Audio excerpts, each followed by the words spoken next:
Ito na naman yung anak ko, nanggugulo na naman sa akin, kaya at the end of the cooking, ay nahayaan ko siya maglagay ng mga kaya niyang gawin. Andito lang din ako sa tabi niya para i-guide siya. Ayan, gusto niya siya yung maglalagay ng mga cheese, ganun. So, sige na nga, pagbigyan, kahit nagmamadali si mami. And lalagay na naman sa oven and mag-wait na lang tayo para maluto. At habang naghihintay ako, magluluto kasi winter dito sa Egypt, sa Alexandria, kaya magluluto ako ng salab milk with raisins and dates and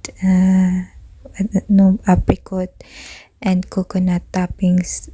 Pwede nyo rin ding lagyan ng nuts kung gusto nyo. Ayan. So, nilagyan ko rin siya ng cream para masarap lalo. So, masarap talaga siya pang painit ng tiyan. Well known kasi to pag winter. So, ayan. Gustong gusto ng anak kong lalaki. Kulit-kulit. So, nagluluto ako ng appetizer. So, potato cheese ball. May mozzarella cheese. May mozzarella cheese siya sa loob. Ayan. So, pasensya na sa boses ko. Ayan. Masarap siya. Masarap naman ang outcome. Nasarapan ba siya or napaitan? Char. Pero ang dami niyang naubos. Siya lang halos nakaubos niyan. Yung ate niya umiyak kasi gusto din. So, next time, damihan ko na lang paluluto. And nagluluto din ako nagbe-bake ako ng cupcake. So, early in the morning, mostly ito yung ginagawa ko. Mabilis lang din kasi. So, nung umuwi yung anak ko galing sa lola niya, nagluto ulit ako nitong cheese ball potato. Kasi sabi niya, Mommy, it looks delicious. So, nilutuan ko na lang din siya pagbalik niya galing sa lola niya. So, ito yun, minadalian nga pang appetizer kasi request niya agad eh.